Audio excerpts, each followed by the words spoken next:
प्रिय साथियों, प्रिय मित्रों, आत्मिक आदर, आभार, अभिवादन, नमस्कार। मैं गुलेंद्र पटेल काशी हिंदू विश्वविद्यालय में बीए तृतीय वर्ष का छात्र हूँ। दिव्यांग एवं दृष्टिबाधित सहपाठी साथियों के लिए हिंदी कहानी स्वरूप और विकास का अध्ययन करने जा रहा हूँ। चलिए समझ लेते हुए हिंदी कहानी स्वरूप और विकास के अंतर्गत हम लोग उद्देश्य देखेंगे, जिसकी रूपरेखा है इस इकाई की। उद्देश्य पहले अध्ययन किया जाएगा, फिर प्रस्तावना हम लोग अध्ययन करेंगे, फिर कहानी का रचनागत वैशिष्ट्य देखेंगे, कथा वस्तु देखेंगे, चरित्र चित्रण देखेंगे, परिवेश देखेंगे, संरचना शिल्प देखेंगे, प्रतिपाद्य देखेंगे। कहानी के भेद कथा वस्तु के आधार पर, चरित्र चित्रण के आधार पर, परिवेश के आधार पर, शैली के आधार पर, प्रतिपाद्य के आधार पर। ठीक, अब हिंदी कहानी का विकास देखेंगे। हिंदी कहानी का विकास अर्थात प्रेमचंद पूर्व युग की कहानी, प्रेमचंद युग की कहानी, प्रेमचंद उत्तर युग की कहानी। ठीक, फिर सारांश देखेंगे, उपयोगी पुस्तकें, बोध प्रश्नों के उत्तर जानेंगे। ठीक, चलिए समझ लेते हुए उद्देश्य पर आते हैं। उद्देश्य यह अखंड कहानी से संबंधित है। इसमें आप कहानियों का अध्ययन करेंगे। इस इकाई में हम आपको कहानी के स्वरूप और हिंदी कहानी के विकास से परिचय कराएंगे। इस इकाई को पढ़ने के बाद आप कहानी और उपन्यास में अंतर कर सकेंगे, कहानी का रचनागत वैशिष्ट्य बता सकेंगे, कहानी के विभिन्न तत्वों की विशेषताएं बता सकेंगे, कहानी के तत्वों के आधार पर उसके विभिन्न भेद कर सकेंगे, हिंदी कहानी के विकास का वर्णन कर सकेंगे और हिंदी कहानी की विकास परंपरा के विभिन्न चरणों की विशेषताएं बता सकेंगे। ठीक, प्रस्तावना ऐच्छिक पाठ्यक्रम 1 से संबंधित यह दूसरे खंड की पहली इकाई है, अर्थात इस इकाई के इस पाठ्यक्रम की यह तीसरी इकाई है। दूसरा खंड कहानी से संबंधित है। इस खंड में आप चंद्रधर शर्मा गुलेरी की उसने कहा था, जयशंकर प्रसाद की आकाशदीप, प्रेमचंद की शतरंज की खिलाड़ी, यशपाल की पर्दा और मन्नू भंडारी की अकेली कहानियों का अध्ययन करेंगे। लेकिन इस कहानियों को पढ़ने से पहले आपके लिए यह जानना जरूरी है कि कहानी क्या है, उसके विभिन्न तत्व कौन से हैं, उनकी विशेषताएं क्या है और कहानी कितनी तरह की हो सकती हैं। इसके साथ ही हिंदी कहानी की परंपरा से परिचित होना भी आपके लिए जरूरी है। तभी आपको कहानियों को भली भांति समझने तथा इनका विश्लेषण एवं मूल्यांकन करने में मदद मिलेगी। हिंदी कहानी का इतिहास बहुत पुराना नहीं है। इसका आरंभ इस शताब्दी के पहले दशक में हुआ है। आचार्य महावीर प्रसाद द्विवेदी के संपादन में निकलने वाली पत्रिका सरस्वती ने कहानी लेखन को प्रोत्साहित करने में विशेष मदद पहुंचाई है। बाद में कई पत्रिकाएं केवल कहानी को ही केंद्र में रखकर निकाली गईं, जिनमें कहानी, नई कहानी, सारिका आदि प्रमुख हैं। इस इकाई में कहानी के स्वरूप का परिचय दिया गया है, लेकिन श्रेष्ठ कहानियों का स्वरूप निर्धारित मानदंडों से बंधा नहीं होता। ठीक, कहानी में नए नए प्रयोग होते रहते हैं। प्रेमचंद जिस तरह की कहानियाँ लिखते हैं, आज उस तरह की कहानियाँ नहीं लिखी जाती। कहानी के तत्वों के अध्ययन से हमें कहानियों को समझने में मदद मिलती है। एक बार जब हम जान लेते हैं कि कहानी क्या है, तो उसके बाद उसमें होने वाले नवीन प्रयोगों को भी हम आसानी से समझ सकते हैं। इस इकाई में हम कहानी के स्वरूप और हिंदी कहानी के विकास पर विचार करेंगे, जिससे आपको आगे की इकाइयों में दी गई कहानियों को समझने में मदद मिलेगी। ठीक, कहानी की रचनागत वैशिष्ट्य। कहानी हमारे लिए अपरिचित शब्द नहीं है। बचपन में हम सभी ने अपनी दादी या नानी या माँ से कहानियाँ सुनी है। एक समय की बात है। ठीक, या एक राजा था शैली में न जाने शैली में न जाने कितनी कहानियाँ हमने सुनी और पढ़ी होंगी। राजा रानी की कहानियाँ, देवताओं और राक्षसों की कहानियाँ, पशु पक्षियों की कहानियाँ, न जाने कितने तरह की चमत्कारों और अजीबोगरीब घटनाओं वाली कहानियाँ हमारे अतीत का हिस्सा रहीं। पुराण, महाभारत, पंचतंत्र, बेताल पचीसी, जातक कथाएं आदि कई प्राचीन ग्रंथों में ऐसी हजारों कहानियां भरी पड़ी हैं जिन्हें हमने पढ़ा या सुना है। इन कहानियों को पढ़ने से जहां हमारा मनोरंजन होता था, वहीं उनके माध्यम से तरह तरह की शिक्षाएं और उपदेश भी मिलते थे। इनमें वर्णित घटनाएं महत्वपूर्ण नहीं होती थीं, बल्कि उनके माध्यम से व्यक्त उपदेश महत्वपूर्ण होता था। निश्चय ही वे कहानियां हमारी परंपरा का महत्वपूर्ण हिस्सा है। लेकिन इस इकाई में हम कहानी नामक जिस साहित्यिक विधा की चर्चा करने जा रहे हैं, वह उन पुरानी कहानियों से नितांत भिन्न है। प्राचीन कहानियाँ पहले की कहानियों में महत्वपूर्ण होती थी घटना। इस घटना के माध्यम से लेखक अपने उद्देश्य की पूर्ति करता था। इसके लिए वह घटनाओं को मनचाहा रूप देता था। उसके लिए जीवन के वास्तविकताओं का कहानी के संदर्भ में अधिक महत्व नहीं था। कहानी की रचना के लिए वह काल्पनिक, दैविक तथा या चमत्कारिक घटनाओं का सहारा लेता था। लेकिन आज का कहानीकार कहानी की रचना करते हुए जीवन के प्रत्येक अंग पर गहरा विचार करता है। वह यह ध्यान रखता है कि जिस कहानी की रचना वह कर रहा है वह अवास्तविक न लगे। जो चरित्र वह निर्मित कर रहा है वह जीते जागते इंसान की तरह लगे। वह उनके द्वारा ऐसे कार्य संपन्न नहीं करा सकता जिसे करना मनुष्य के लिए असंभव है। निश्चय ही यह एक बहुत बड़ा फर्क था, लेकिन यह फर्क अनायास नहीं आया था। 18वीं और 19वीं शताब्दी में हुए परिवर्तनों ने मनुष्य की सोच में क्रांतिकारी परिवर्तन ला दिया था। अब मनुष्य की चिंता के केंद्र में धर्म नहीं रहा, बल्कि उसका स्थान मनुष्य ने ले लिया। इसलिए मनुष्य की सोच भी अधिक वास्तविक और जीवन के अधिक निकट हुई। इसका असर साहित्य की रचना पर भी पड़ा। आधुनिक युग का प्रभाव आधुनिक युग में तकनीकी विकास के कारण मुद्रण और परिवहन के क्षेत्र में जो नए आविष्कार हुए, उन्होंने पत्र पत्रिकाओं और पुस्तकों के प्रकाशन और वितरण में क्रांतिकारी परिवर्तन ला दिया।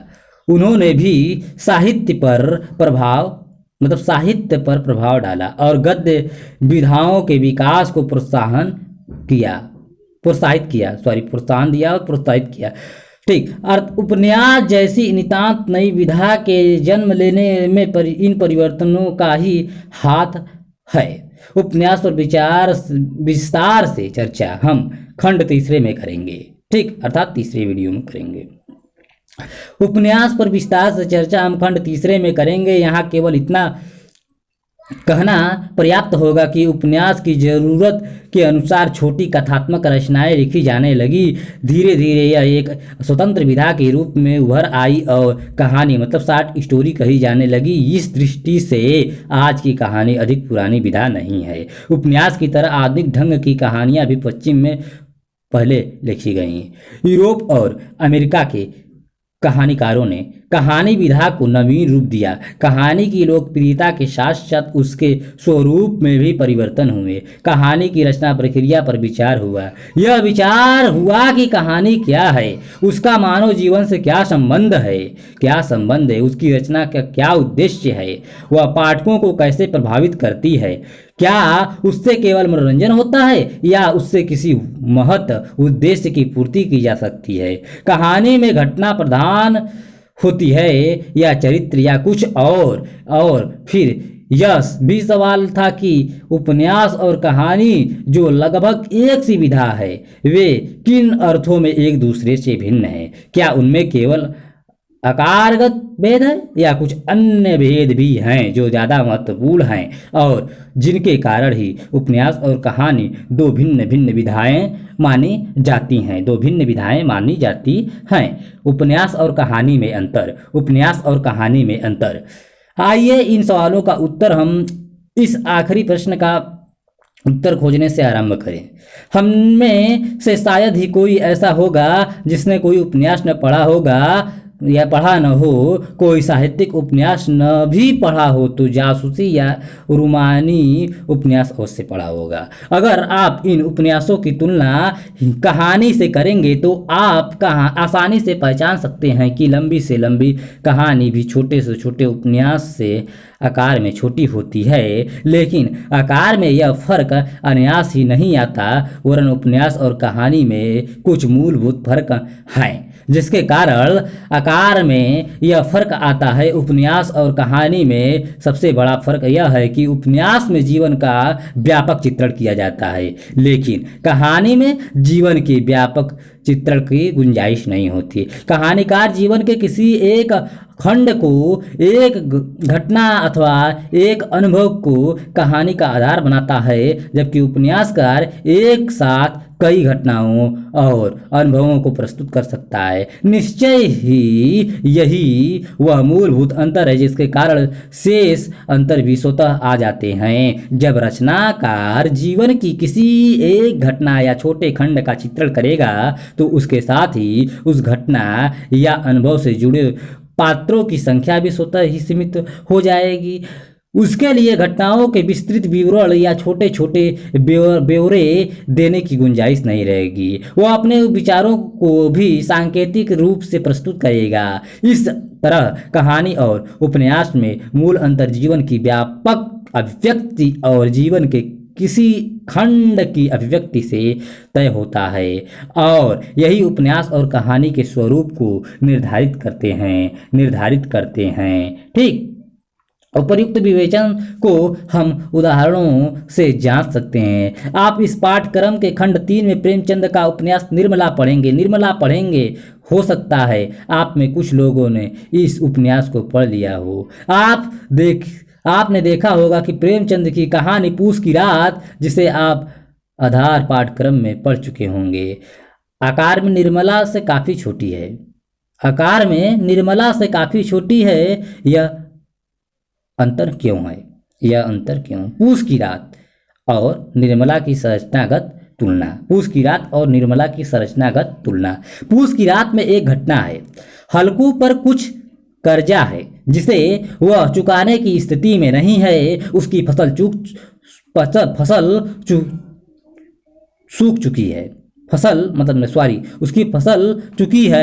उसकी फसल चुकी है। वह जानता है इस फसल को बेचने से जो पैसा आएगा वह सारा महाजन का कर्ज चुकाने में चला जाएगा और उसे अपना और अपने घर परिवार का पेट पालने के लिए मजदूरी करनी होगी। इसी मनस्थिति में वह रात को अपने खेत की रखवाली करता है। उसका खेत उसी के सामने जानवर चर जाते हैं और वह अपने खेत को बचाने की कोशिश नहीं करता। इस कहानी में बस यही एक घटना है और हल्कू ही इसका मुख्य चरित्र है।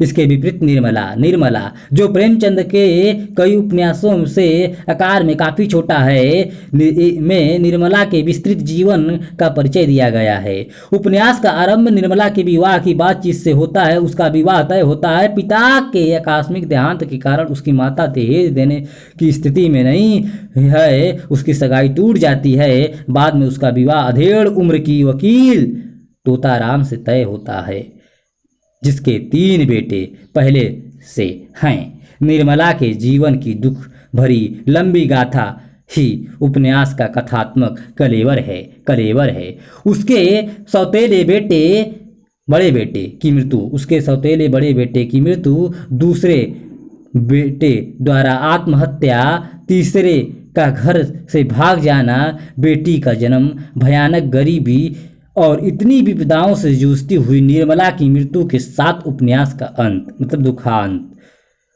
यहाँ निर्मला के जीवन का व्यापक चित्रण है। निर्मला उपन्यास की नायिका है, लेकिन इसके अतिरिक्त भी कई पात्र हैं जो कम महत्वपूर्ण नहीं हैं। उपन्यास में एक के बाद एक कई घटनाएं आती हैं और कहानी के मूल कथ्य को संपुष्ट करती हैं। कहानी का परिवेश भी पर्याप्त विस्तृत है और कई वर्षों के लंबे कालखंड में उपन्यास फैला हुआ है, जबकि पूस की रात केवल एक रात की कहानी है। उपयुक्त उदाहरणों से स्पष्ट है कि कहानी और उपन्यास में अंतर सिर्फ आकारगत नहीं वरन संरचनागत, और हम इन्हें पहचान सकते हैं। आचार्य हजारी प्रसाद द्विवेदी के शब्दों में कहें तो कह सकते हैं कि उपन्यास में जहां पूरे जीवन की नाप जोख होती है, वहां कहानी में उसकी सिर्फ एक झांकी मिलती है। मानव चरित्र के किसी पहलू या उसमें घटित किसी एक घटना पर प्रकाश डालने के लिए छोटी कहानी लिखी जाती है। साहित्य सहचर हजारी प्रसाद द्विवेदी की पुस्तक से पृष्ठ संख्या 79 से उद्धृत है। कहानी क्या है? कहानी हो या उपन्यास, सबसे महत्वपूर्ण बात यह है कि उसमें कहानी या कथ्य अवश्य होनी चाहिए। अगर उसमें कहानीपन ही नहीं हो तो हम उसे चाहे कोई नाम दे दें, कहानी या उपन्यास नहीं कर सकते। कहानीपन है क्या? अगर हम किसी भी कहानी पर विचार करें तो पाएंगे कि उसमें निम्नलिखित बातें रहती है। पहला जो बात है कहानीपन का, उसमें कोई न कोई घटना या कार्य व्यापार अवश्य होता है। ये घटनाएं या व्यापार मानव के जीवन से संबंधित होते हैं। तीसरी बात, कहानी में प्रस्तुत घटना किसी न किसी स्थान या इस स्थान और काल में घटित है। चौथी बात है, जिनके जीवन की कथा सुनाई जा रही है वे प्रायः आपस में और कभी खुद अपने से बातचीत करते हैं। इसके साथ ही प्रत्येक कहानीकार का कहानी कहने का अपना ढंग होता है और कहानीकार के सामने कहानी लिखने का कोई न कोई कारण होता है, उद्देश्य होता है। ठीक, कहानी के तत्व ये 6 बातें प्रत्येक कहानी में होंगी। कहानी के 6 तत्व हैं। यह संभव है कि कुछ कहानियों में इनमें से कोई 1-2 बातें अधिक महत्वपूर्ण ढंग से व्यक्त हुई हों, लेकिन ऐसा संभव नहीं है कि इनके बिना कहानी की रचना हो सके। इन्हें ही हम कहानी के तत्व कहेंगे। इन्हीं बातों को कहानी की शास्त्रीय भाषा में निम्नलिखित रूप में व्यक्त करेंगे। पहला है कथा वस्तु, दूसरा है पात्र या चरित्र चित्रण, तीसरा है देश काल या परिवेश, चौथा है संवाद और भाषा, पांचवा है शैली, छठा है उद्देश्य। कहानी के इन्हीं परंपरागत तत्वों को हमने भी विवेचन का आधार बनाया है। इसलिए इस कहानी में हम आपको कहानी के इन विभिन्न तत्वों से परिचित कराएंगे किंतु कुछ अंतर के साथ। संवाद, भाषा और शैली, इन तीनों तत्वों को हमने एक ही नाम संरचना शिल्प दिया है। संवाद, भाषा और शैली तीनों को एक ही में समाहित कर संरचना शिल्प नाम दिया है। ठीक, यदि इसके अंतर्गत उपयुक्त तीनों तत्वों का विवेचन होगा, भाषा, संवाद और शैली का। ठीक, इसलिए कि ये तीनों तत्व एक दूसरे से संबद्ध हैं। इसी तरह हमने उद्देश्य की बजाय प्रतिपाद्य कहना अधिक उपयुक्त समझा है। इस दृष्टि से हम इसके अंतर्गत कहानी के उद्देश्य के साथ साथ उसकी रचनात्मक परिणति और रचनाकार की दृष्टि भी विचार कर सकेंगे। इस तरह हम कहानी के विभिन्न तत्वों को निम्नलिखित रूप में प्रस्तुत कर सकते हैं। कहानी के जो मुख्य तत्व हो जाएंगे वो 5 हो जाएंगे: कथा वस्तु, चरित्र चित्रण, परिवेश, संरचना शिल्प और प्रतिपाद्य। ठीक, तो चलिए कथा वस्तु से हम लोग स्टार्ट करते हैं। ठीक, कथा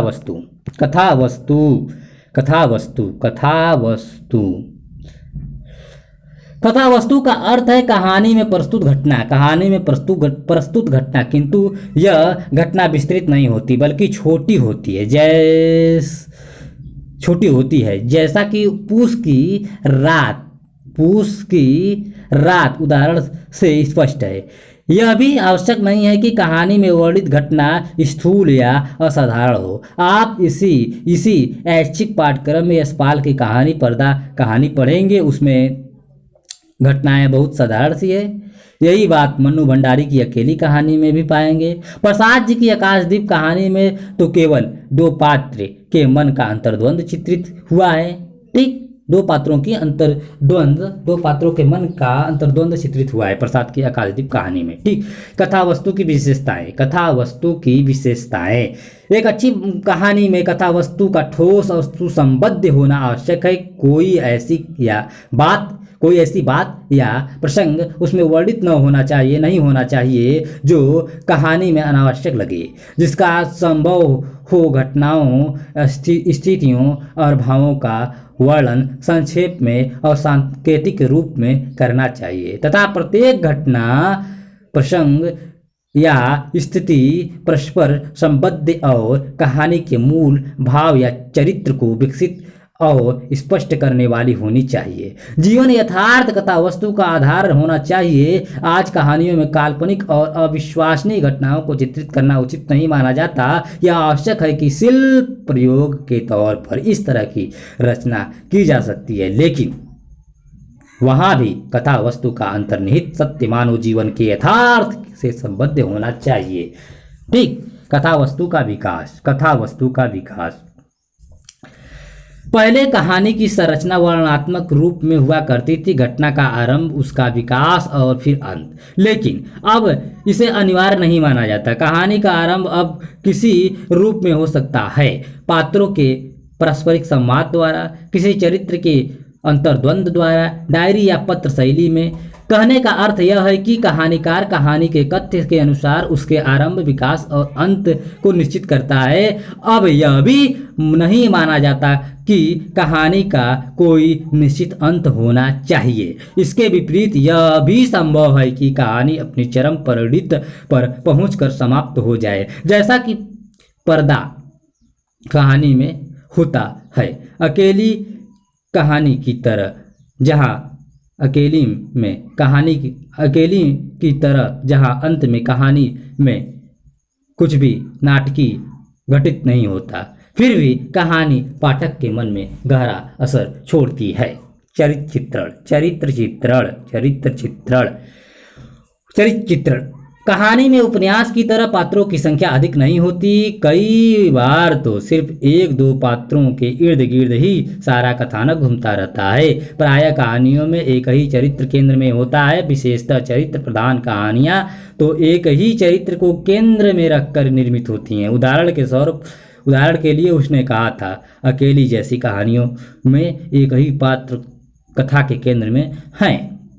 केंद्र में हैं। कहानी में चरित्रों के विकास के उतने अवसर नहीं होते जितने उपन्यास में होते हैं। यहाँ तक कि चरित्र प्रधान कहानियों में भी पात्र के चरित्र का सिर्फ वही पहलू उजागर होता है जो कहानी के केंद्रीय भाव को व्यक्त करने में सहायक होता है। लेकिन श्रेष्ठ कहानीकार अपने पात्रों के चरित्र का संक्षेप में ही लगभग पूरा चरित्र निर्मित कर देता है। उसने कहा था, मैं लहन्ना सिंह के चरित्र के कई पक्ष हमारे सामने उजागर होते हैं। इसी तरह शतरंज की खिलाड़ी में मिर्जा और मीर के चरित्र के कई पक्ष उजागर हुए हैं। ठीक, चरित्र का विकास। कहानी में चरित्र के विकास का अवसर उन कहानियों में अधिक होता है जो मनुष्य के मनोभाव के संघर्ष को कहानी का विषय बनाती हैं। कहानियों का ठीक, आज की कहानियों में नितांत कल्पित और अविश्वसनीय चरित्रों की सृष्टि की जाती। पात्रों में सजीवता और स्वाभाविकता होना आवश्यक है। वे प्रेमचंद की कहानियों की तरह किसी वर्ग विशेष का प्रतिनिधित्व करने वाले पात्र भी हो सकते हैं और जयशंकर प्रसाद की कहानियों की तरह मनुष्य के अंतर्द्वंद को प्रस्तुत करने वाले भी हो सकते हैं। लेकिन किसी भी रूप में हमें यह नहीं लगाना चाहिए कि वे नकली और गढ़े गए हैं, क्योंकि ऐसा लगाने पर हम उनके कार्यों और विचारों से प्रभावित नहीं होंगे। इसके लिए यह जरूरी है कि कहानीकार मानव स्वभाव का सूक्ष्म अध्ययन करे। ऐसा करने पर ही वह पात्रों के चरित्र का स्वाभाविक चित्रण कर सकेगा। कई बार कहानीकार अपने उद्देश्य की पूर्ति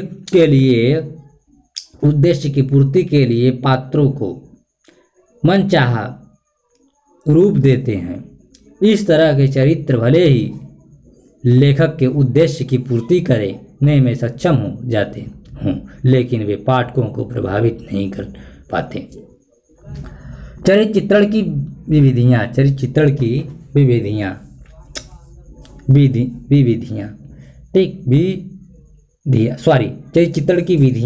चरित्र चित्रण के नियम, चरित्र चित्रण की विधियाँ। ठीक, चरित्र चित्रण की विधियाँ। चरित्र चित्रण के लिए कहानीकार कई विधियाँ अपनाता है, कहानीकार कई नियम अपनाता है। सबसे पहले तो उस पात्र के कार्य ही उसके चरित्र चित्रण को उजागर करते हैं। इसके अतिरिक्त अन्य पात्रों द्वारा उसके बारे में कही गई बातों से, अन्य पात्रों के वार्तालाप से, स्वयं उसके सोच से भी पात्रों के चरित्र पर प्रकाश पड़ता है। कई बार कहानीकार स्वयं ही प्रत्यक्ष रूप में अपने पात्र के चरित्र पर प्रकाश डालता है, लेकिन यह विधि प्रायः अच्छी नहीं समझी जाती है और कम ही कहानियों में इसका प्रयोग हुआ है। ठीक, परिवेश अर्थात देश काल और वातावरण की बात हम लोग अब चर्चा करेंगे।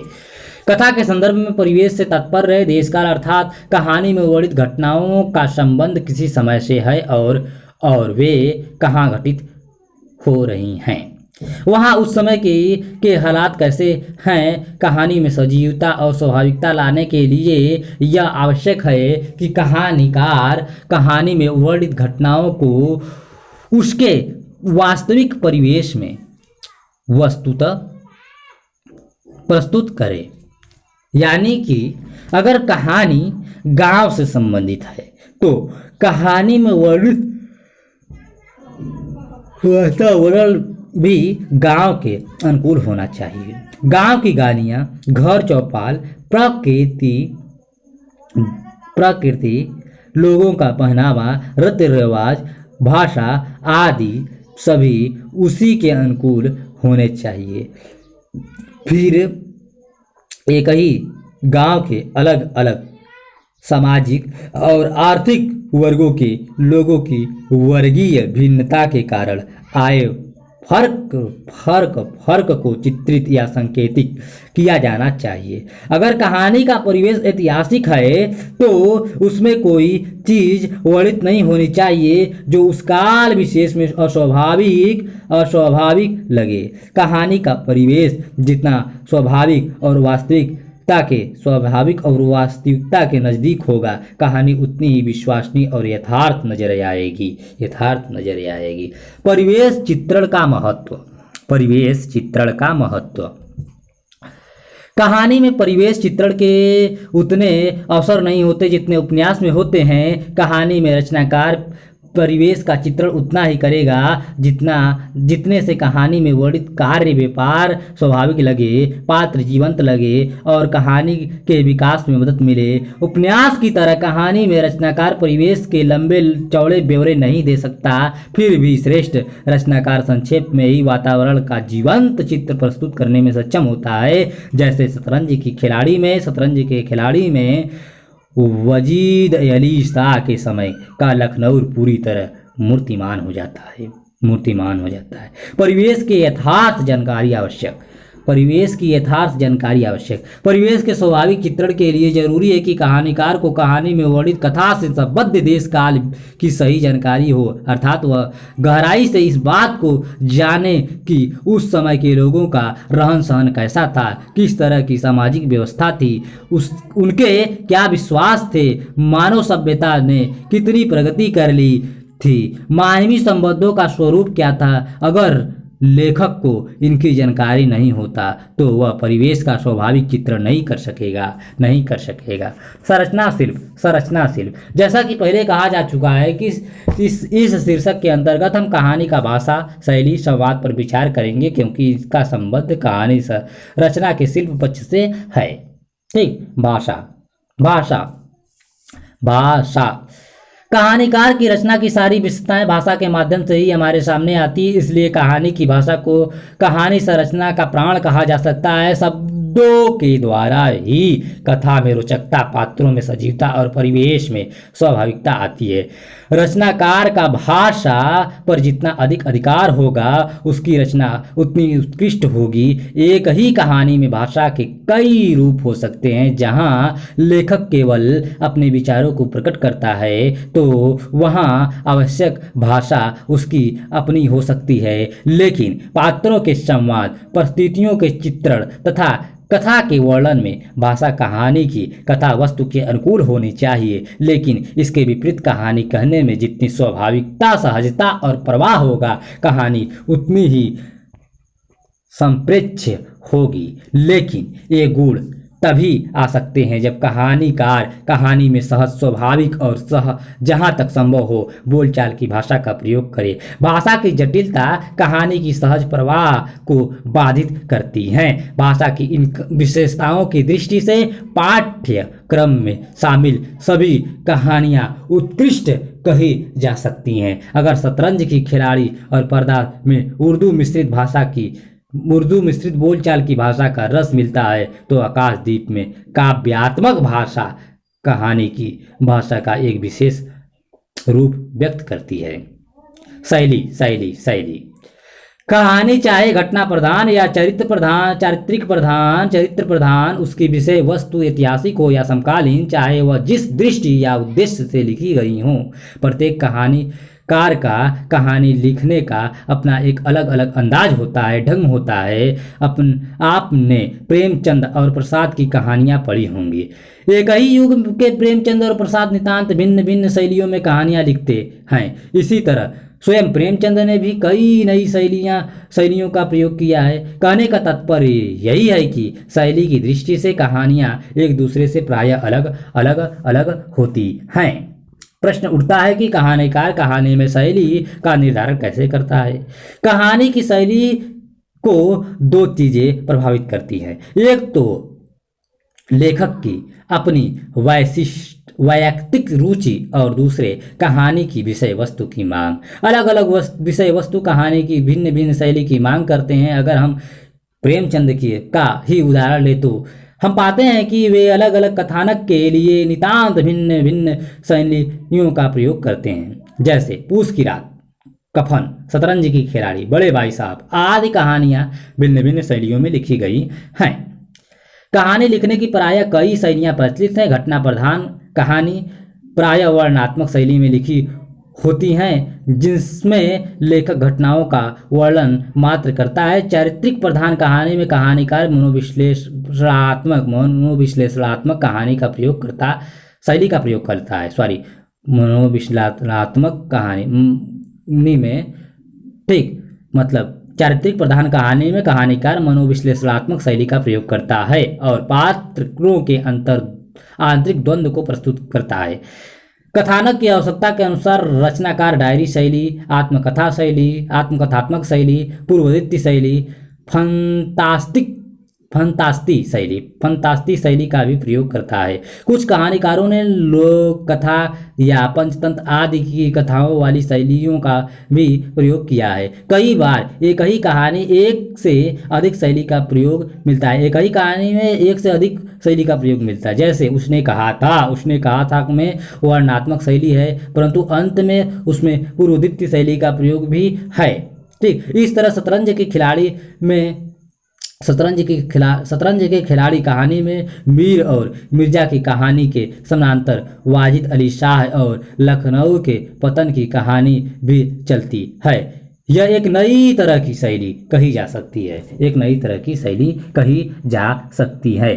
ठीक, यह भी ध्यान रखने की जरूरत है कि लेखक की अपनी व्यक्तिगत रुचि भी शैली के निर्धारण में सहायक होती है। प्रेमचंद, यशपाल आदि की रुचि मानव जीवन के बाह्य सामाजिक घटनाक्रम के चित्रण की ओर अधिक थी, इसलिए उनके यहाँ नाटकीयता वर्णनात्मकता तो मिल जाती है, परंतु भाव प्रधान और मनोविश्लेषणात्मकता कम मिलती है, जो हमें प्रसाद और जैनेन्द्र या अज्ञे में दिखाई देते हैं। संवाद कहानी के विभिन्न पात्र आपस में बातचीत करते हैं, उन्हें ही हम संवाद कहते हैं। संवाद कहानी में कई ढंग से काम करते हैं। संवाद से कहानी आगे बढ़ती है, विभिन्न पात्रों के चरित्र पर प्रकाश पड़ता है। संवाद के द्वारा कहानी में नाटकीयता लाई जा सकती है, लंबे चौड़े वर्णन से भी बचा जा सकता है। उदाहरण के लिए उसने कहा था, कहानी में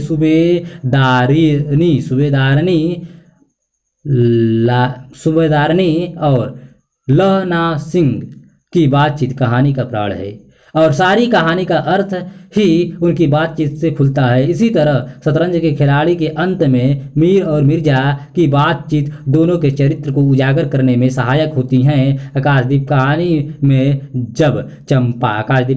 चंपा बुद्धगुप्त से कहती है कि मैं तुम्हें घृणा करती हूँ, फिर भी तुम्हारे लिए मर सकती हूँ, तो इससे उसके मन की उथल पुथल ही प्रकट होती है। इस प्रकार कहानी में संवादों की महत्वपूर्ण भूमिका होती है। संवाद में यह ध्यान रखने की बात होती है कि वे पात्रों और परिस्थितियों के अनुकूल हों। अगर पात्र अशिक्षित हों तो उसकी भाषा वैसी ही होगी, अगर वह शिक्षितों की भाषा बोलेगा तो वह अस्वाभाविक लगेगा। इसी तरह किसी ऐतिहासिक कहानी में संवादों की भाषा में भी उस युग की भाषागत विशिष्टता का ध्यान रखना होगा। जैसे आकाशदीप के पात्र संस्कृत निष्ठ और शतरंज के खिलाड़ी के पात्र उर्दू मिश्रित भाषा बोलते हैं, इसी तरह भिन्न भिन्न मनः स्थितियों में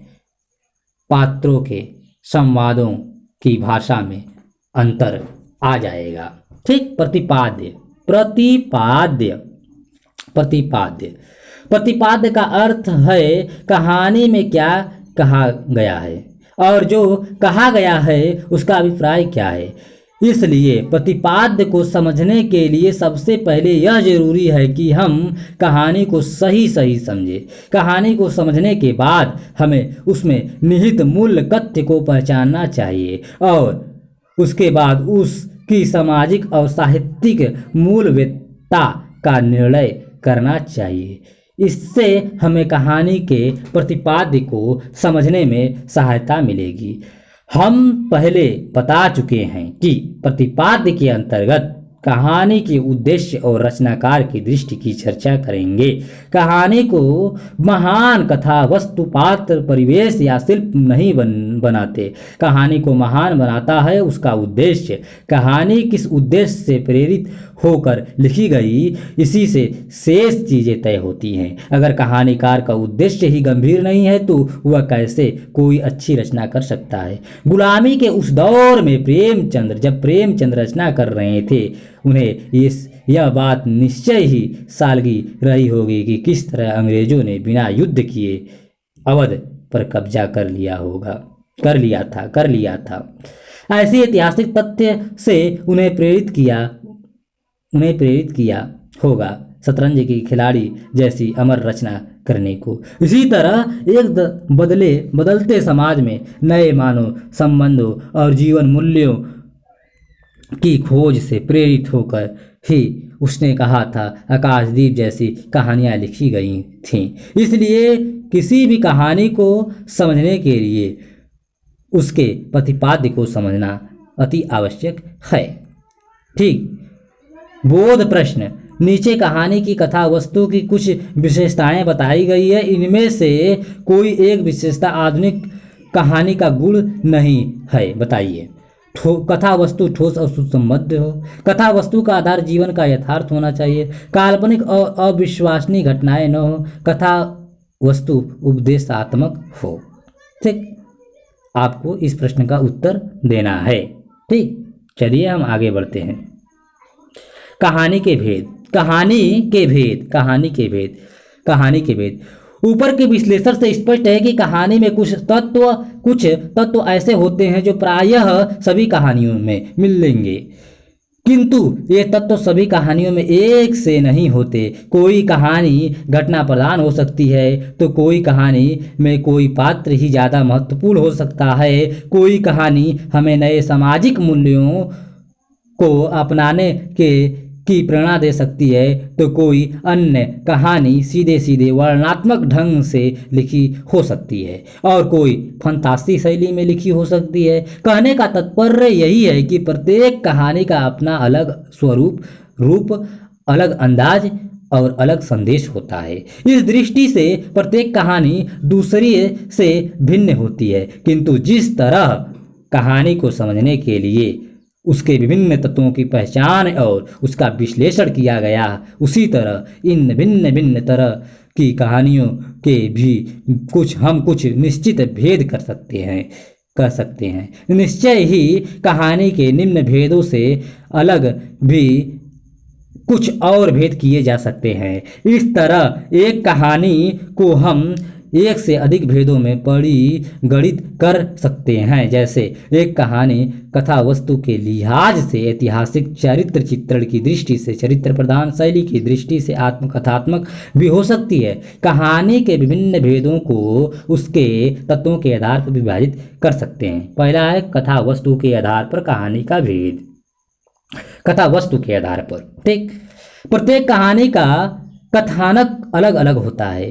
कोई कहानी अतीत से संबंधित हो सकती है, किसी का संबंध पौराणिक कथा से हो सकता है, कोई कहानी समकालीन यथार्थ से संबंधित हो सकती है।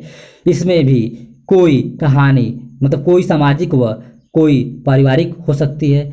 इस तरह कथा वस्तु की दृष्टि से कहानी के कई भेद किए जा सकते हैं। पहला है ऐतिहासिक, दूसरा है सामाजिक, तीसरा है पारिवारिक, चौथा है पौराणिक। तो चलिए हम लोग ऐतिहासिक देखते हैं। ऐतिहासिक कहानी उसे कहते हैं जिसकी कथा वस्तु अतीत से संबंधित हो। ऐसे कहानियों में यह आवश्यक नहीं है कि कहानीकार इतिहास की किसी सच्ची घटना को ही चुने। कई बार वह नितांत काल्पनिक कथा भी चुन सकता है, लेकिन आधार ऐतिहासिक संदर्भ होता है। दोनों तरह की कहानियों में जीवन सत्य प्रायः समकालीन ही होता है, महत्व उसी का होता है। जयशंकर प्रसाद की कहानी आकाशदीप और प्रेमचंद की कहानी शतरंज के खिलाड़ी ऐतिहासिक कहानियां हैं, किंतु आकाशदीप जहां पूर्णतया काल्पनिक कहानी है, वही शतरंज की खिलाड़ी की पृष्ठभूमि ऐतिहासिक यथार्थ पर आधारित है। ठीक। सामाजिक कहानियां जिस कहानी की कथा वस्तु के केंद्र में सामाजिक घटना या समस्या हो उसे हम सामाजिक कहानी कह सकते हैं। पूस की रात पर्दा को हम इसी श्रेणी में रखते हैं। ठीक, या आप देख सकते हैं पूस की रात पर्दा। ठीक। पारिवारिक कहानियां जिस कहानी की कथा वस्तु के केंद्र में पारिवारिक समस्या या घटना हो उसे पारिवारिक कहानी कहेंगे। प्रेमचंद की कई कहानियां पारिवारिक समस्याओं पर आधारित हैं। यहाँ पर यह ध्यान रखने की बात है कि पारिवारिक समस्याओं का सामाजिक पहलू भी होता है, इसलिए कोई कहानी पारिवारिक होकर भी सामाजिक हो सकती है। ठीक। पौराणिक कहानियाँ प्राचीन पुराण और धार्मिक कथाओं पर आधारित कहानियों को पौराणिक कहानियाँ कहा जा सकता है। इस तरह की कहानियों में यद्यपि कथा वस्तु तो पौराणिक होती है, परंतु उसमें लेखक का प्रतिपाद्य आधुनिक होता है। इसमें भी कुछ कहानियां ऐसी होती हैं जिनमें घटनाओं का चित्रण प्रधान होता है और कुछ में पात्रों के भेदभावों और मनोदशाओं पर अधिक जोर दिया जाता है। इस दृष्टि से कहानियां घटना प्रधान या पात्र प्रधान हो जाती हैं। इधर विज्ञान तेजी से विकसित हुआ और कुछ कहानियों में कथानक इस क्षेत्र से भी लिए गए। इससे विज्ञान परक कथानक भी सामने आए। इन्हें भी भेदों में शामिल किया जा सकता है। चरित्र चित्रण के आधार पर कहानी के भेद। जिस कहानी के केंद्र में कोई चरित्र हो और लेखक का उद्देश्य भी उस चरित्र के माध्यम से कहानी कहना हो तो ऐसी कहानी को हम चरित्र प्रधान कहानी कहेंगे। उदाहरण के लिए उसने कहा था, कहानी की सारी विशिष्टता लहना सिंह के चरित्र के माध्यम से व्यक्त हुई है, इसलिए इस कहानी को हम चरित्र प्रधान कहानी कह सकते हैं। लेकिन सभी चरित्र प्रधान कहानियाँ एक सी नहीं होती। जहाँ लेखक चरित्र की रचना अपने किसी आदर्श की स्थापना के लिए करता है, वहाँ लेखक की दृष्टि उसके मानसिक अंतर्द्वंद पर नहीं रहती। लेकिन जहाँ लेखक का उद्देश्य ही पात्रों के मानसिक अंतर्द्वंद को दिखाना हो, तो ऐसी कहानियों के पात्रों के चरित्र चित्रण के लिए मनोवैज्ञानिक पद्धति का सहारा लेगा रचनाकार। इस तरह की कहानियों को हम मनोवैज्ञानिक कहानियां कह सकते हैं। जैनेन्द्र अज्ञे, इलास चंद्र जोशी ने इस तरह की कहानियां काफ़ी लिखी है। परिवेश के आधार पर कहानी के भेद। परिवेश के आधार पर, देश काल वातावरण के आधार पर, परिवेश अर्थात देश काल के आधार पर कहानियों का विभाजन किया जा रहा है। वैसे तो प्रत्येक कहानी का कोई न कोई परिवेश होता है, किंतु परिवेश प्रधान कहानियों में सर्वप्रमुख परिवेश होता है। ऐसी परिवेश प्रधान कहानियों की विशेषता यह होती है कि उसमें जिस परिवेश को आधार बनाया गया हो, उसकी संपूर्ण विशेषता कहानी में उभर कर आती है, शेष चीज़ें गौण हो जाती हैं। उदाहरण के लिए फणीश्वरनाथ रेणु की कहानियाँ एक विशेष परिवेश मतलब ग्रामीण आंचल से संबंधित होती हैं। वह परिवेश है बिहार का पुड़िया जिला। उनकी कहानियों में इस जिले की आंचलिकता मतलब आंचलिक स्थानीय विशेषताएं विशेष रूप से उभर कर आती हैं, इसलिए उनकी कहानियों को आंचलिक कहानियां कहा जाता है। यह ध्यान देने की बात है कि सिर्फ गांव के लोगों की कहानियों को आंचलिक कहानी नहीं कहा जाता। आंचलिक कहानी में अंचल का परिवेश सजीव होकर उभरता है। परिवेश की दृष्टि से हम कहानी के कई भेद कर सकते हैं, जैसे शहर की कहानियाँ, कस्बे की कहानियाँ, महानगर की कहानियाँ इत्यादि। ठीक, यहाँ यह ध्यान रखने की बात है कि प्रायः ऐसी कहानियाँ कम ही लिखी जाती हैं जिनमें रचनाकार का उद्देश्य केवल परिवेश की विशेषता को ही चित्रित करना हो। लेकिन यह सही है कि प्रत्येक श्रेष्ठ रचनाकार कहानी की रचना करते हुए परिवेश के चित्रण पर विशेष ध्यान देता है। जैसे प्रेमचंद की कहानी में गांव का चित्रण, परिवेश के चित्रण के काल का विशेष ध्यान देना होता है, क्योंकि समय के साथ साथ क्षेत्र विशेष की स्थितियों में भी परिवर्तन आता है। ठीक, शैली के आधार पर कहानी के भेद। शैली के आधार पर कहानी के भेद। शैली का तात्पर्य है कहानी किस रूप में कही गई। आज कहानी कहने की कई शैलियाँ प्रचलित हैं। अब कहानीकार सीधे घटना का वर्णन करता नहीं चलता, क्योंकि अब कहानी सुनी कम जाती है, पढ़ी ज़्यादा जाती है। ठीक, पढ़ी अधिक जा रही है, सुना कम जा रहा है कहानी को। इस दृष्टि से कहानी लेखन की कई शैलियाँ प्रचलित हैं। जैसे अगर कहानी पात्र के मुख से ही कहलाई गई है तो उसे आत्मकथात्मक शैली की कहानी कह सकते हैं। अगर कहानी पात्रों के माध्यम से कही गई है तो उसे पात्र शैली की कहानी कह सकते हैं। अगर कहानी डायरी के रूप में कही गई है तो उसे डायरी शैली की कहानी कह सकते हैं। अगर कहानी केवल संवादों के माध्यम से कही गई है तो उसे संवाद शैली की कहानी कह सकते हैं। अगर कहानी प्रतीकों के माध्यम से कही गई है तो उसे हम प्रतीकात्मक शैली की कहानी कह सकते हैं। अगर कहानी लोक कथा कहने की शैली में लिखी गई है तो उसे लोक कथात्मक शैली की कहानी कह सकते हैं। अगर कहानी स्वप्न चित्रों की तरह अतार्किक रूप से लिखी गई है तो उसे फंतास्ती शैली की कहानी कह सकते हैं। अगर कहानी लोक कथा कहने की शैली में लिखी गई है तो उसे हम लोक कथा शैली की कहानी कहते हैं, लोक कथात्मक शैली की। लेकिन कहानी स्वप्न चित्रों की तरह अतार्किक रूप से लिखी गई है तो उसे फंतास्ती शैली की कहानी कह सकते हैं। अगर कहानी में नाटकीयता की प्रधानता हो तो उसे नाटकीय शैली की कहानी कहा जा सकता है। इस तरह शैली की दृष्टि से कहानियों के कई भेद किए जा सकते हैं। कई बार कहानीकार केवल शैली की उत्कृष्टता दिखाने के लिए, शैलीगत नया प्रयोग करने के लिए भी कहानी की रचना करता है। इस तरह की कहानियों में मुख्यतः तत्व कहानी का शिल्प ही होता है।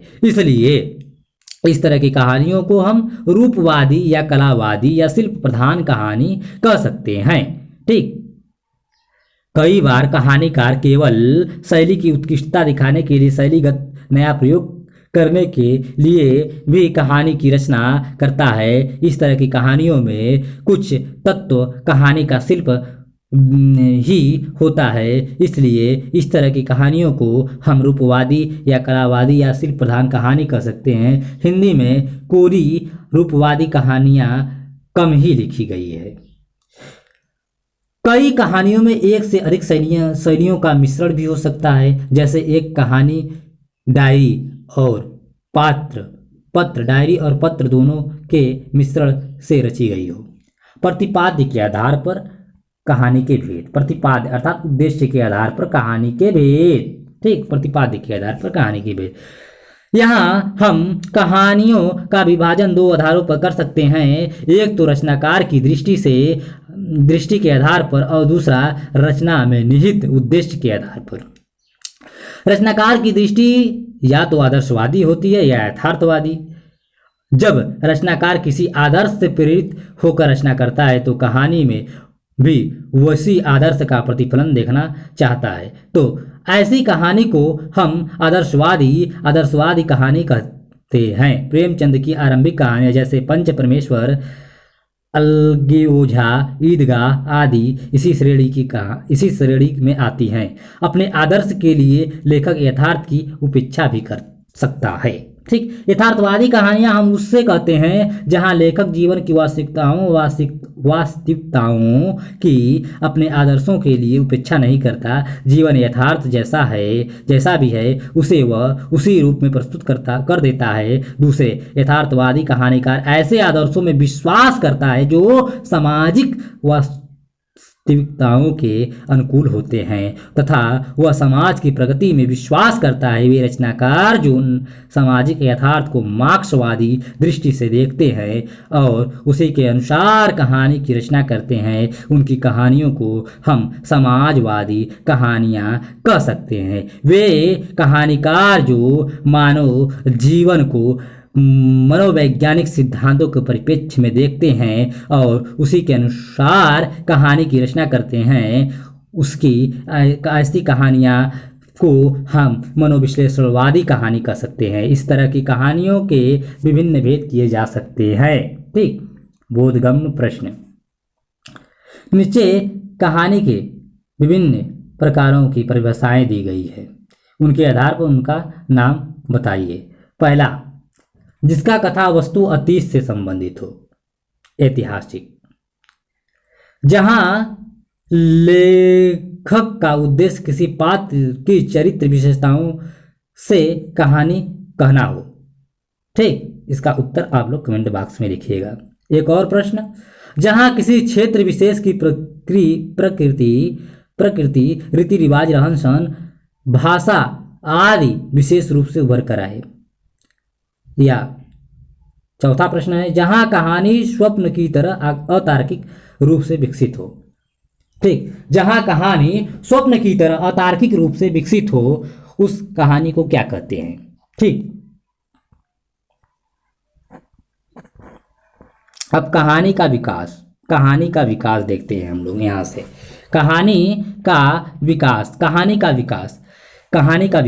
कहानी के रूप की रचना के बाद आपके मन में निश्चय ही यह जिज्ञासा उत्पन्न हुई होगी कि हिंदी में कहानी का विकास किस तरह हुआ। हिंदी कहानी के विकास को समझना कई कारणों से जरूरी है। पहला कारण तो यही है कि इससे हम यह पहचान सकते हैं कि हिंदी में किस तरह की कहानियाँ लिखी जा रही हैं, उनकी सामान्य विशेषताएं क्या हैं। दूसरे, हिंदी कहानी के विकास क्रम में कौन से महत्वपूर्ण परिवर्तन आए हैं और उनकी विशेषता क्या है। तीसरे, हिंदी के प्रतिनिधि कहानीकार और प्रतिनिधि कहानियाँ कौन कौन सी हैं और उनकी विशिष्टता क्या है। इससे हमें उन कहानियों को समझने और हिंदी कहानी परंपरा के परिप्रेक्ष्य में उनका मूल्यांकन करने में मदद मिलेगी, जिन्हें हम अपने पाठ्य पुस्तक के दौरान पढ़ेंगे। ठीक, वैसे तो भारत में कहानी की अति प्राचीन परंपरा रही है, किंतु जिसे आधुनिक कहानी कहा जाता है वह उपन्यास की तरह नई परिस्थितियों और पश्चिम के प्रभाव का परिणाम है। हिंदी कहानी का इतिहास बहुत पुराना नहीं है। हिंदी की पहली कहानी कब लिखी गई और किस कहानी को हिंदी की पहली कहानी कहा जा सकता है, यह अब भी विवाद का मुद्दा बना हुआ है। हम यहाँ उस विवाद में नहीं जाएंगे, केवल हिंदी कहानी के विकास क्रम का संक्षिप्त परिचय प्राप्त करेंगे। ठीक, प्रेमचंद का महत्व। मुंशी प्रेमचंद का महत्व। कथा सम्राट, उपन्यास सम्राट प्रेमचंद का महत्व। हिंदी कहानी की परंपरा में प्रेमचंद का स्थान केंद्रीय महत्व का है। प्रेमचंद ने लगभग 300 से ऊपर कहानियां लिखी है। उन्होंने हिंदी कहानी को श्रेष्ठता का वह मानक प्रदान किया जो आज भी हिंदी में मील का पत्थर माना जाता है। हिंदी कहानी के विकास के केंद्र में प्रेमचंद को मानते हुए हम उसे हिंदी चरणों में बांट सकते हैं। प्रेमचंद पूर्व युग की कहानी अर्थात 1901 से 1914 तक की कहानी। प्रेमचंद युग की कहानी अर्थात 1914 से 1936 तक की कहानी। प्रेमचंद उत्तर युग की कहानी अर्थात प्रेमचंद के बाद की कहानी 1936 से लेकर अब तक की कहानी। ठीक, इन चरणों को प्रवृत्ति की दृष्टि से कई धाराओं में विभाजित किया जा सकता है, जहां हम इन तीनों चरणों को अलग अलग विवेचन करेंगे। ठीक, देखिए प्रेमचंद पूर्व युग की कहानी। प्रेमचंद पूर्व युग की कहानी अर्थात प्रेमचंद की पहले की कहानी। प्रेमचंद पूर्व युग की कहानी का समय 1901 से 1914 तक माना जाता है। हिंदी की पहली कहानी कौन सी है, यह विवाद का विषय है। हिंदी गद्य की आरंभिक दौर में मुंशी इंसा अल्लाह खां, जिनका मृत्यु 1818 में हुआ, ने उदयभान चरित्र अर्थात रानी केतकी की कहानी की रचना की। ठीक, समय की दृष्टि से यह सबसे पुरानी कहानी कही जा सकती है, परंतु आधुनिक कहानी कला की दृष्टि से यह महत्वपूर्ण कहानी नहीं है। आचार्य हजारी प्रसाद द्विवेदी का विचार है कि यह मुस्लिम अर्थात फारसी प्रभाव की अंतिम कहानी है। यद्यपि इसकी भाषा और शैली में आधुनिक कहानी का कला का थोड़ा आभास मिल जाता है। राजा शिव प्रसाद सितारे हिंद 1823 में इनका जन्म होता है और 1895 में इनका निधन होता है। राजा शिव प्रसाद सितारे हिंद की रचना राजा भोज का सपना भी ऐसी ही आरंभिक कहानी है। इसमें भी आधुनिकता का स्पर्श मात्र है।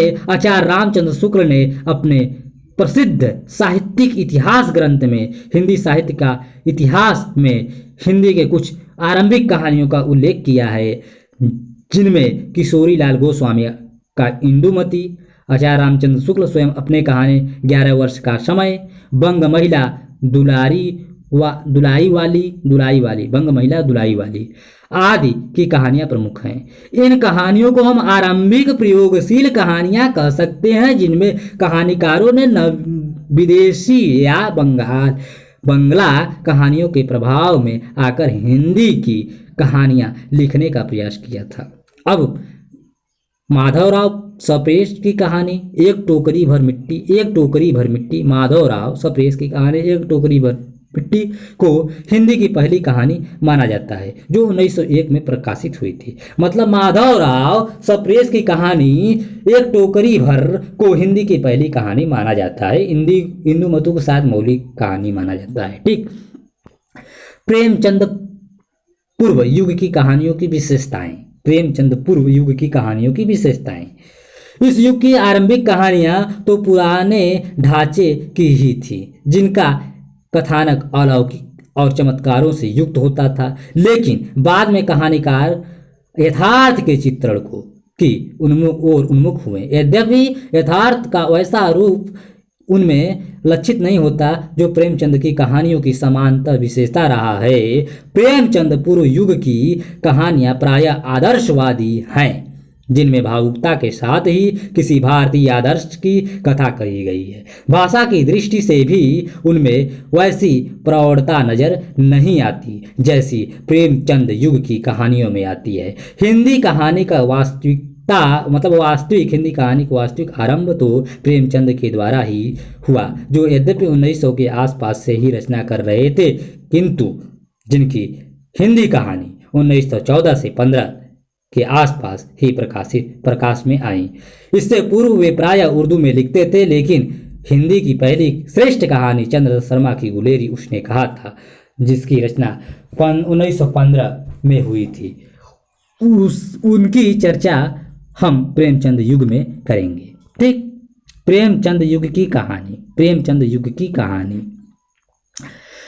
जिसे हम हिंदी कहानी का प्रेमचंद युग कहते हैं, उसका आरंभ 1915 से माना जाता है। 1936 के युग तक को हम प्रेमचंदोत्तर युग कह सकते हैं। प्रेमचंद जिस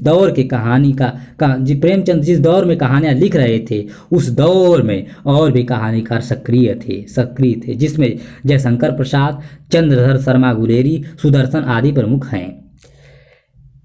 इनके अतिरिक्त विश्वंभर नाथ शर्मा कौशिक, चतुरसेन शास्त्री, राजा राधिका रमण प्रसाद सिंह, शिवपूजन सहाय, वृंदावन लाल वर्मा, गोपाल राम गहमरी, राय कृष्णदास, पदूम लाल पुन्नालाल बख्शी, ज्वाला दत्त शर्मा, गंगा प्रसाद श्रीवास्तव आदि कहानीकारों की रचनाएं भी प्रकाशित हुई और हिंदी का कहानी साहित्य तेजी से आगे बढ़ा। अब गुलेरी जी की कहानियां देखते हैं। चंद्रधर शर्मा गुलेरी की कहानियां अगर आधुनिक कला की दृष्टि से मूल्यांकन की जाए तो हिंदी की पहली श्रेष्ठ कहानी निर्विवाद रूप से चंद्रधर शर्मा गुलेरी की, उसने कहा था 1915 की कहानी है। इस कहानी का अध्ययन आप अगली वीडियो में करेंगे। यह हिंदी की पहली कहानी है जो यथार्थ की सघनता से गुजरते उच्च आदर्श को रूपायित करने में समर्थ हुई हैं। गुलेरी जी की इस कहानी का कथ्य सर्वदेशिक और सर्वकालिक है, जो इसके महत्व को और बढ़ा देता है। गुलेरी जी ने इसके अतिरिक्त सिर्फ 2 कहानियां लिखी थी। ये हैं सुखमय जीवन, बुद्ध का कांटा, सुखमय जीवन और बुद्ध का कांटा। तो गुलेरी जी की 2 प्रमुख कहानियां हैं।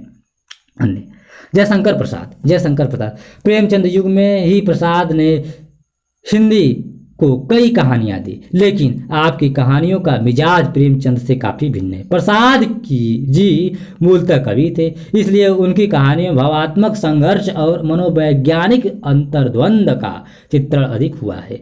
यद्यपि उनकी कहानियों में राष्ट्रीय भावना और सांस्कृतिक जागरण का प्रभाव देखा जा सकता है, किंतु मुख्य रूप से पात्रों के अंतर्द्वंद के चित्रण पर वे विशेष बल देते रहे हैं। प्रसाद की अधिकांश कहानियों की कथा वस्तु ऐतिहासिक है। उनकी भाषा संस्कृत निष्भाव प्रवण अलंकारिक और काव्यात्मक है, किंतु बाद में उन्होंने कुछ ऐसी कहानियां भी लिखी जिनमें यथार्थ चित्रण पर अधिक बल नजर आता है। इस तरह की कहानियों में मधुआ और गुंडा प्रख्यात है। प्रसाद की कहानियों में आकाशदीप पुरस्कार, इंद्रजाल, छाया, आदि दासी आदि प्रमुख प्रसिद्ध कहानियां हैं प्रसाद की। प्रेमचंद की कहानियों का प्रकाशन हिंदी की कथा साहित्य की बहुत ही महत्वपूर्ण घटना है। हिंदी में उनकी पहली कहानी पंच परमेश्वर 1915 में प्रकाशित हुई। यद्यपि यह एक आदर्शवादी कहानी थी, किंतु इसमें मनुष्य के अंदर छिपे दैवत्व को उजागर कर उसके हृदय की विशालता और पारस्परिक विकास को स्थापित किया था। प्रेमचंद शताब्दियों से पहले पददलित, अपमानित, उपेक्षित कृषकों की आवाज थे। पर्दे में कैद, पद पर लांछित और असहाय नारी जाति की महिमा के जबरदस्त वकील थे। गरीबों और बेवकसों के महत्व के प्रचारक थे। ऐसा आचार्य हजारी प्रसाद द्विवेदी हिंदी साहित्य उद्भव और विकास पृष्ठ संख्या 266 पर प्रेमचंद के विषय में लिखते हैं। ठीक, पुनः मैं उस उद्धृत लेख को पढ़ना चाहता हूँ। प्रेमचंद शताब्दियों से पददलित, अपमानित और उपेक्षित कृषकों के आवाज थे। पर्दे में कैद, पद पद पर लांछित और असहाय नारी जगत की महिमा के जबरदस्त वकील थे। गरीबों और बेकसों के महत्व के प्रचारक थे आचार्य हजारी प्रसाद द्विवेदी। ठीक, प्रेमचंद ने अपने युग की दुर्अवस्था को ही अपने कहानियों और उपन्यासों का विषय बनाया। उन्होंने अपने अनुभवों से जान लिया था कि हमारे सारे कष्टों के कारण दो ही हैं, एक धार्मिक अंधविश्वास और सामाजिक रूढ़िवाद, दूसरा सामाजिक रूढ़िवादिता और दूसरा आर्थिक शोषण और राजनीतिक पराधीनता। मतलब प्रेमचंद्र धार्मिक अंधविश्वास और सामाजिक रूढ़िवादिता और आर्थिक शोषण तथा राजनीतिक पराधीनता को सारे कष्टों का कारण माना है।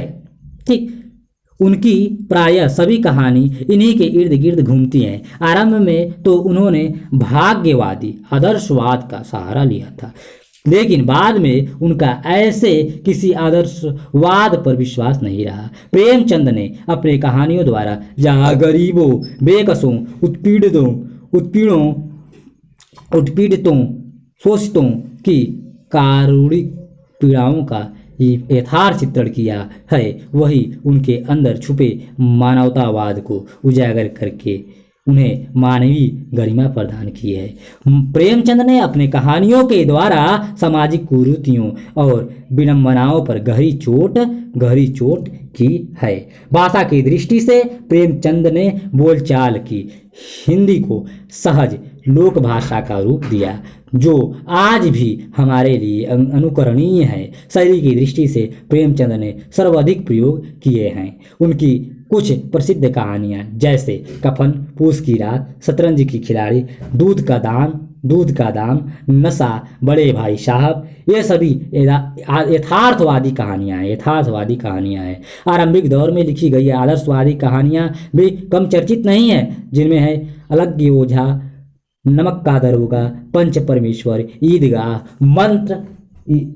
ईदगाह और मंत्र आप लोग जरूर पढ़े होंगे। ठीक, आदि प्रमुख हैं।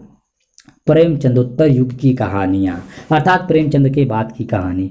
प्रेमचंद के बाद हिंदी कहानी का विकास और तेजी से हुआ। प्रेमचंद और प्रसाद के बाद के दौर में हिंदी कहानी की दो प्रमुख धाराएं उभर कर आईं। इनमें एक धारा तो सीधे प्रेमचंद की यथार्थवादी परंपरा का विकास थी और दूसरी धारा प्रसाद की भाग्यवादी मनोवैज्ञानिक परंपरा का विकास थी। इन्हें क्रम प्रगतिवादी कहानियों और मनोवैज्ञानिक कहानियों के नाम से जाना जाता है। प्रगतिवादी कहानियाँ, इन कहानियों को यथार्थवादी या सामाजिक कहानियाँ भी कहा जाता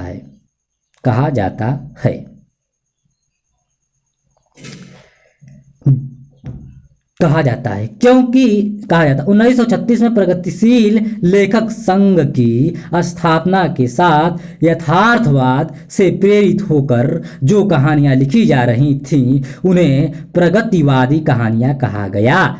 इसमें यशपाल, उपेंद्रनाथ अय्यर, पहाड़ी, पांडे, बेचन शर्मा, उग्र, विष्णु प्रभाकर, अमृतलाल नागर आदि प्रमुख हैं। इन कहानियों ने सामाजिक समस्याओं को कहानी का विषय बनाया। प्रेमचंद की तरह इनकी दृष्टि भी अंधविश्वासों, सामाजिक रूढ़ियों, आर्थिक शोषण आदि पर गई और उन्होंने इन पर करारी चोट की।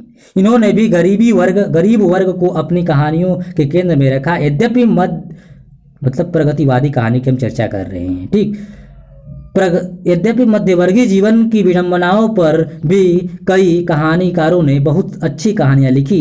चरित्र चित्रण में इनकी दृष्टि व्यक्ति के अंतर मन की बजाय उसके सामाजिक व्यवहार पर ज़्यादा टिकी होती है।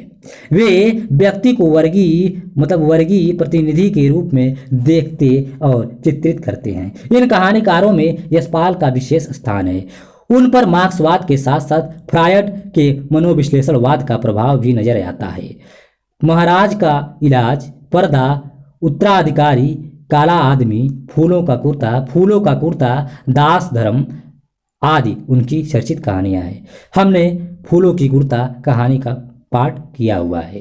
ठीक, महाराज और पर्दा का अगले वीडियो में किया जाएगा। ठीक, मनोवैज्ञानिक कहानियां। हिंदी में प्रेमचंद के बाद कुछ ऐसे कहानीकार आए जिन्होंने व्यक्ति मन को कहानी के केंद्र में रखा। इन कहानीकारों की दिलचस्पी सामाजिक समस्याओं में न होकर व्यक्ति के वैयक्तिक पीड़ाओं और मानसिक अंतर्द्वंद में थी।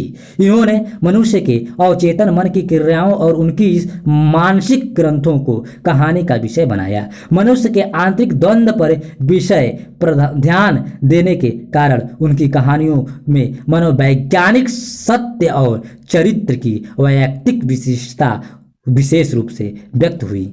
इन कहानीकारों में जैनेन्द्र कुमार, इलाज चंद्र जोशी, अज्ञे का प्रमुख स्थान है। जैनेन्द्र की कहानियों पर दार्शनिकता का भी प्रभाव नजर आता है। उनकी प्रसिद्ध कहानियां हैं पाजेब, एक रात, लीलम, देश की राजकन्या, जय संधि, मास्टर जी आदि। ठीक, इलाज चंद्र जोशी का मुख्य धरातल भी मनोवैज्ञानिक है। इनकी कहानियों के दो पक्ष हैं, मध्य वर्ग अथवा पतनशील जीवन की विश्लेषणात्मक आलोचना और दूसरा व्यक्ति के अहम भाव पर प्रहार। इलाज चंद्र जोशी की कहानियों पर मनोविश्लेषणात्मक का प्रभाव सबसे ज़्यादा है। इनकी प्रसिद्ध कहानियां हैं चरणों की दासी, होली, अनाश्रित, परित्यक्ता, मैं, मेरी डायरी के 2 नीरस पृष्ठ आदि। आगे विशुद्ध मनोवैज्ञानिक प्रवृत्ति के प्रतिनिधि कहानीकार हैं।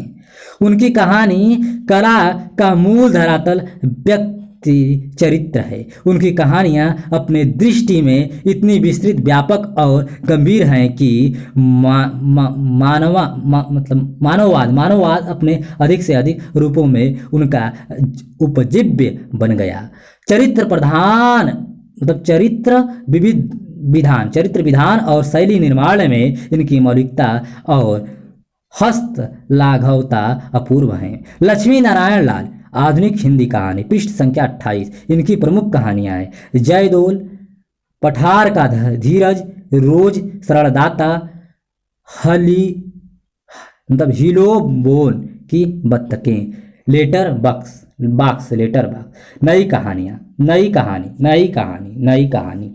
स्वतंत्रता प्राप्ति के बाद हिंदी में कहानी का एक नया आंदोलन अस्तित्व में आया। इसे नई कहानी के नाम से जाना जाता है। एक विधा के दौर पर कहानी को शायद सबसे अधिक लोकप्रियता इसी युग में प्राप्त हुई। नई कहानी में प्रेमचंदोत्तर युग की यथार्थवादी और मनोवैज्ञानिक कहानियों की 2 अलग अलग धाराएं पुनः एक ही होती नजर आती हैं। इस युग की कहानियों में भी सामाजिक समस्याओं और यथार्थ की जटिलताओं को चित्रित किया गया, किंतु व्यक्ति की निजी व्यक्तित्व की उपेक्षा भी नहीं की गई। इस युग की कहानियों के भेद में पारिवारिक और मानवीय संबंधों में आने वाले परिवर्तन प्रमुख रहे। पिता पुत्र, पति पत्नी, भाई बहन के रिश्ते में भी ही नहीं, हमारे सामाजिक संबंधों में होने वाले परिवर्तन भी चित्रित हुए। यद्यपि इस युग के अधिकांश कथाकारों के मध्यम वर्ग को ही कहानी का विषय बनाया, लेकिन अब कहानियों में महानगर, शहर, कस्बा और गांवों की विशिष्टता जिंदगी को अलग पहचाना जा सकता था। नई कहानी का केंद्रीय तथ्य स्वतंत्रता प्राप्ति के बाद के मध्य वर्ग की आशाओं, आकांक्षाओं, स्वप्न भंगों के से संबद्ध है। इस युग में कुछ महिला कहानीकारों ने भी उल्लेखनीय कहानियां लिखी हैं, जिनमें हम कृष्णा सोबती, मन्नू भंडारी, उषा प्रेमवदा और ममता कालिया के विशेष उल्लेखनीय हैं। ममता कालिया की कहानी विशेष उल्लेखनीय हैं।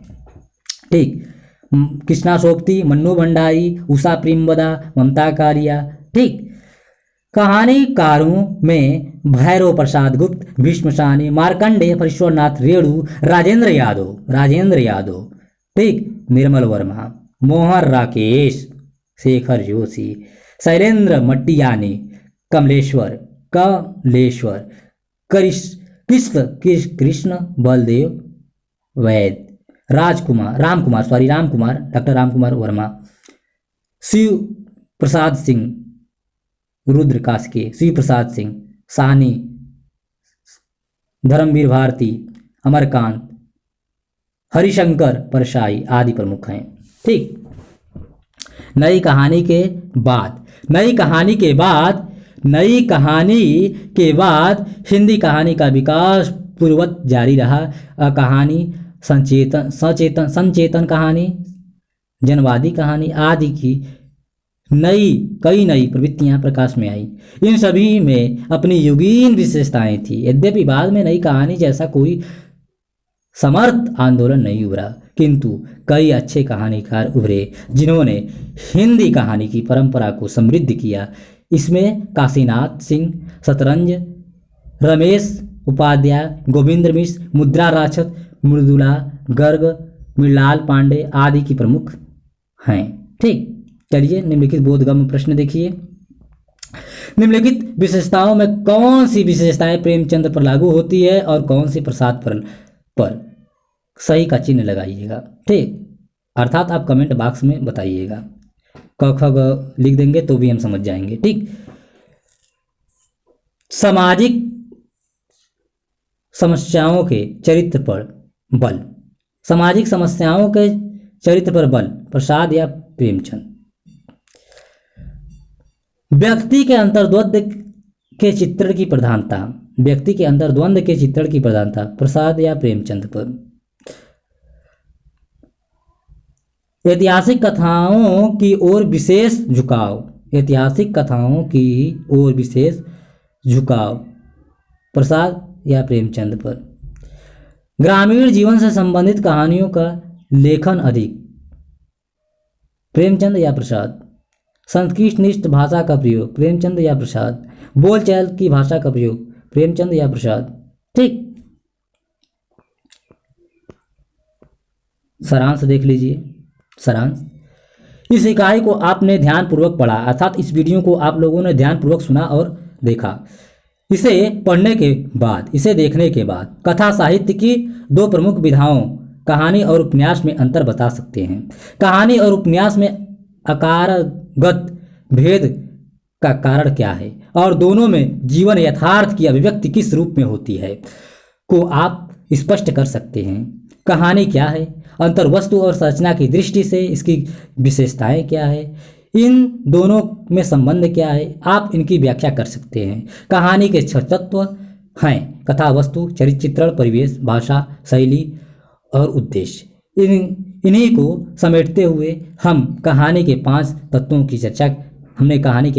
की चर्चा की है: कथा वस्तु, चरित्र चित्रण, परिवेश, संरचना, शिल्प और प्रतिपाद्य। आप कहानी के संदर्भ में उपयुक्त तत्वों की विवेचना कर सकते हैं। इन्हीं तत्वों के आधार पर कहानी के भेद किए जा सकते हैं। आप कहानी के विविध भेद और उनका रचनागत आधार स्पष्ट कर सकते हैं।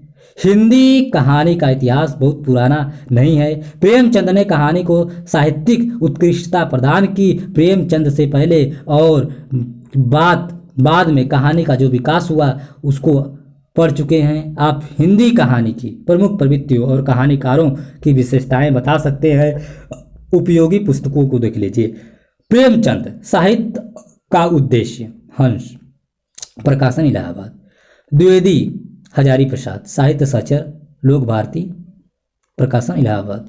द्विवेदी हजारी प्रसाद, साहित्य हिंदी साहित्य उद्भव और विकास, राजकमल प्रकाशन, नई दिल्ली। लक्ष्मी नारायण लाल, आधुनिक हिंदी कहानी, हिंदी ग्रंथ रत्नाकर, ठीक, प्रकाशन लिमिटेड, मुंबई। नामवर सिंह, कहानी नई कहानी, लोक भारती प्रकाशन, इलाहाबाद से, ठीक।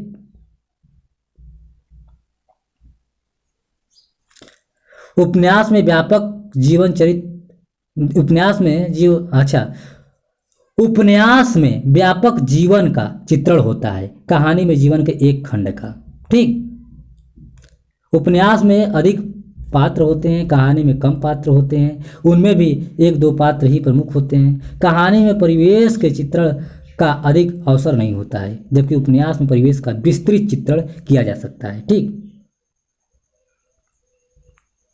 इस प्रकार प्यारे साथियों, हम लोगों ने कहानी के उद्भव और विकास को विस्तृत अध्ययन किया, कहानी के भेद देखा, अर्थात कहानी के सभी पक्षों पर हम लोगों ने इस वीडियो में चर्चा किया है। तो आप लोगों को पसंद आया हो या ना आया हो, तो भी मैं आपसे साहित्यिक सहृदय सविनय निवेदन करता हूँ कि आप इस वीडियो को दृष्टिबाधित एवं दिव्यांग साथियों को शेयर अवश्य कीजिएगा। आत्मिक धन्यवाद, बहुत बहुत धन्यवाद।